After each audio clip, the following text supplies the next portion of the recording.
Boa noite, pessoal. Vamos ao vídeo 2 dessa nossa saga da aula 8, chamada Associação de Resistores. Como a gente viu no último vídeo, começamos a estudar a associação de resistores e definimos de fato o que era associar resistores. E vimos primeiro a associação de resistores em série, que são os resistores um ao lado do outro. Se vocês tiverem uma boa memória, vocês vão lembrar da época onde ah, a gente tinha um pisca-piscas, né? E no pisca-pisca você tem uma lâmpada ao lado da outra.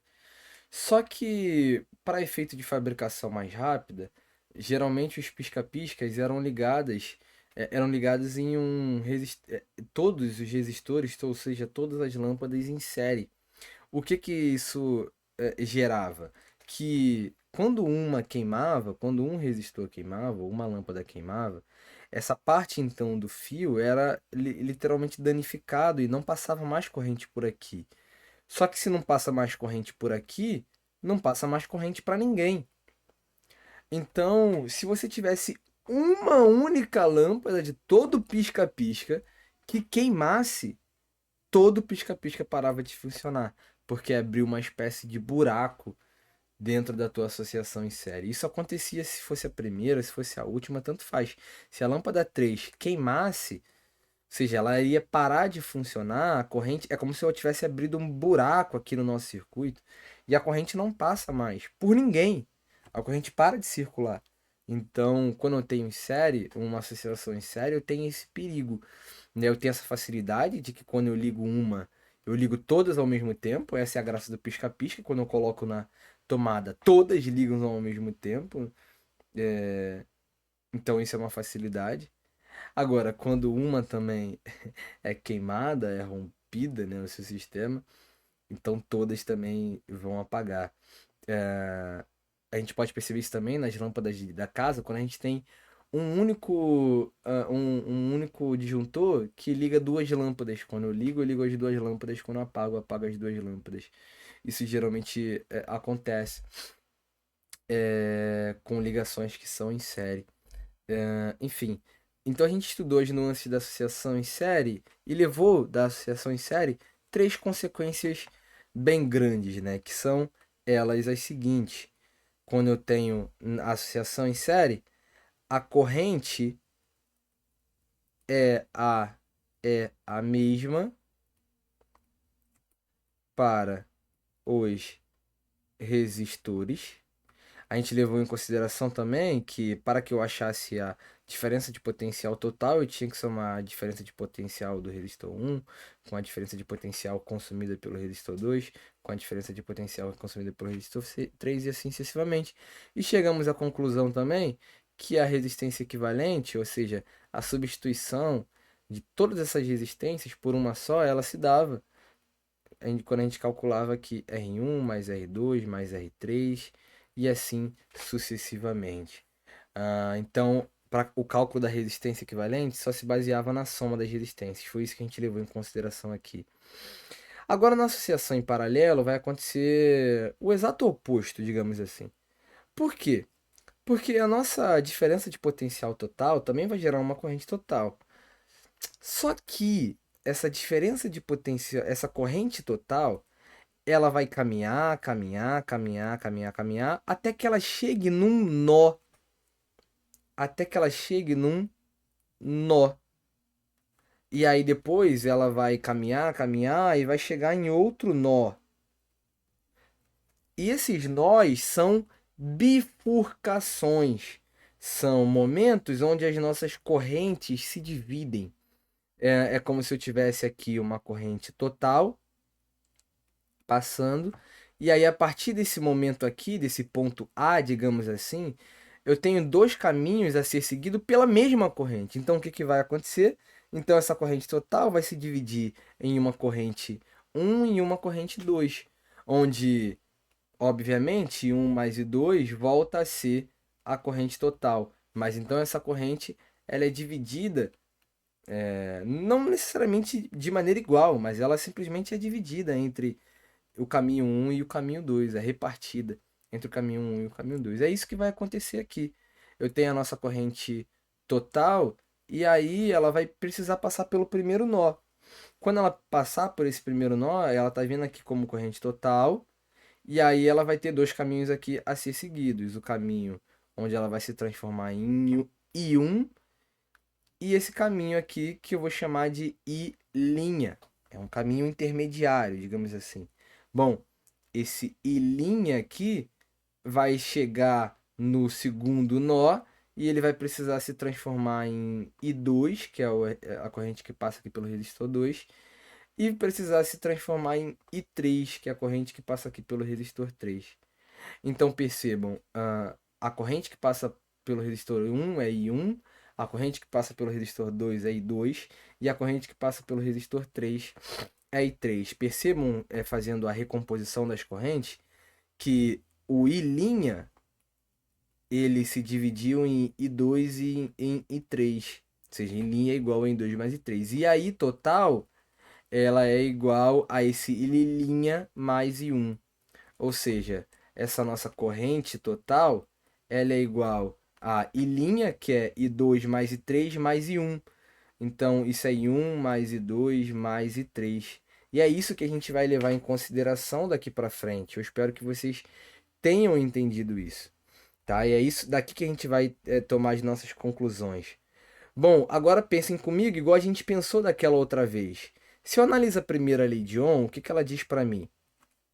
A primeira lei de Ohm, ela diz que o potencial ela é igual à resistência vezes a corrente. Se eu estou falando que cada um desses caras tem uma corrente diferente e uma resistência diferente, corrente diferente, resistência diferente, corrente diferente, resistência diferente, se eu estou variando a corrente, estou variando a, a, a resistência, varia a corrente, varia a resistência, varia a corrente, varia a resistência. Então tem um cara que não está variando, a diferença de potencial. Então a diferença de potencial em paralelo é a mesma. V total, V total, V total, para todos os resistores que estão associados em paralelo. A mesma diferença de potencial aqui é igual a todas as que estão em paralelo a ela. Como eu acho uma resistência em paralelo? Quando eu tenho uma determinada bifurcação, entenderam? Para que vocês compreendam melhor o que eu estou dizendo, imaginem o seguinte: imaginem que entre esse ponto aqui em cima, olha só, vou até desenhar de roxo. Entre esse ponto aqui e entre esse ponto aqui, haja uma, opa, eu vou chamar isso aqui de VA e VB. Para simplificar, eu vou chamar então o ponto aqui de cima de ponto A e o ponto aqui embaixo de ponto B. Bom, entre esse ponto aqui e o nó, não há nenhuma resistência, então vou continuar chamando isso aqui de A e de B. Entre esse ponto e o nó, de novo, não há nenhuma resistência, então eu vou chamar esse ponto aqui de A e de B. Então olha o que eu estou falando. E de novo esse cara aqui eu vou chamar de A e de B. Então o que eu estou falando? Todos os resistores estão sempre entre os potenciais VA e VB, VA e VB, VA e VB, VA e VB. Ou seja, todos eles têm a mesma diferença de potencial. Diferença de potencial, mesma diferença de potencial em todos eles. Tudo bem? Então a gente pode tirar primeiro essa nossa conclusão, depois vamos escrever isso, mas dito isso, a gente vai agora pegar isso aqui que escrevemos aqui, que é a nossa corrente total, ela tem que ser igual à soma de todas as correntes, ou seja, I1 mais I2 mais I3, como a gente bem viu. Bom, se isso é verdade, levando em consideração a primeira lei de Ohm, né, que dizia para a gente que V é igual a R vezes I, ou a partir do momento que a minha questão aqui toda envolve a corrente, então corrente igual a diferença de potencial sobre R, eu posso dizer então que a diferença de potencial total sobre a resistência equivalente, ou seja, a resistência total, é igual a, nessa parcela I1, eu tenho a resistência R1 e a diferença de potencial total de novo, diferença de potencial total sobre R1. No caminho 2 eu tenho a resistência 2, mas de novo eu tenho a diferença de potencial total, porque em paralelo a diferença de potencial é a mesma. Então, diferença de potencial sobre R2. E aqui, diferença de potencial sobre R3. Igual acontecia com a corrente, em série, vai acontecer aqui com a diferença de potencial. Todos os meus membros têm VT. Então, eu vou cortá-los. O que que eu achei? Que 1 sobre a resistência equivalente é igual a 1 sobre R1 mais 1 sobre R2 mais 1 sobre R3. Se tivesse mais outros, seria ser até 1 sobre Rn, até infinito. Como só tem 3, então acaba aqui. Tudo bem? Aqui a gente tem a noção, então, do cálculo da nossa resistência equivalente. Tá vendo como é diferente da resistência em série, mas o princípio é o mesmo. Eu estou tentando calcular a resistência equivalente, ou seja, a resistência que substitui o desenho dessas três resistências. Eu posso retirar essas três resistências e desenhar tudo aqui como se fosse uma única resistência só. Eu posso desenhar tudo aqui como se fosse uma única resistência só. Espera aí. Como se tudo isso fosse uma única resistência. Uma resistência aqui, uma resistência equivalente, que é calculado dessa seguinte maneira, né? 1 sobre REC é igual a 1 sobre R1 mais 1 sobre R2 mais 1 sobre R3. Então essa é a maneira de representar essa resistência equivalente aqui. Então a gente pode, ou seja, o nosso sendo assim agora, a gente também carrega 3 pontos aqui na nossa associação em paralelo. A gente vai carregar 3 pontos aqui. Primeiro, a gente teve a noção de que a diferença de potencial é a mesma para todos os resistores. Então, aqui, a diferença de potencial é a mesma para todos os resistores associados em paralelo. A segunda conclusão que podemos tirar vem dessa ideia de que a corrente total, então, é a soma de todas as correntes geradas nas bifurcações. I1 mais I2 mais I3.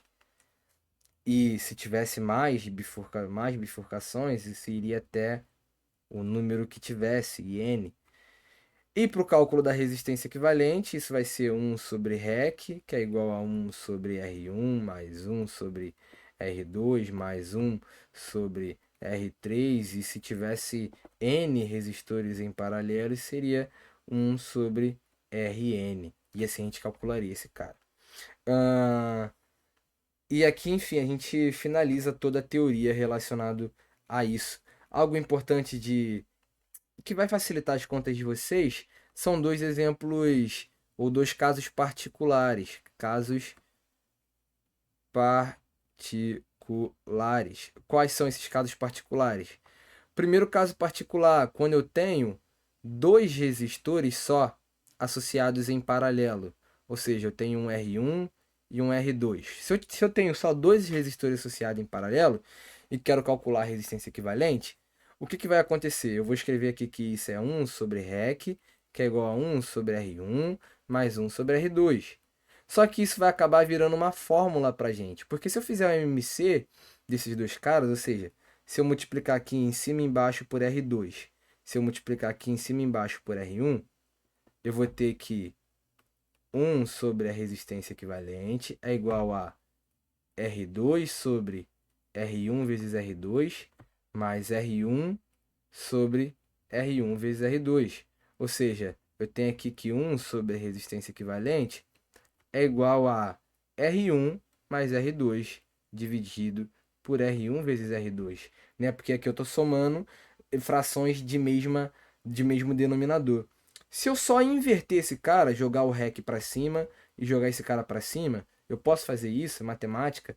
Então eu vou ter aqui que o REC, ou seja, a resistência equivalente, R1 vezes R2 sobre R1 mais R2. Isso é uma maneira rápida de calcular a resistência equivalente quando elas têm únicas duas associações, né? R1 e R2 estão só associados. Então, o produto sobre a soma. Um outro caso particular é quando eu tenho, sei lá, inúmeros resistores, mas todos com a mesma resistência. Imagina aqui que eu tenho N resistores associados. Tipo, eu tenho vários resistores associados, vários resistores, vários resistores, tipo assim, vários resistores mesmo, né? Aqui vem a corrente total e aqui há as bifurcações. Então eu tenho vários resistores aqui, só que vários resistores com a resistência R. R, R, R, R e aqui R, sabe? São N resistores, ou seja, um número N de resistores com a resistência R. O que vai acabar acontecendo?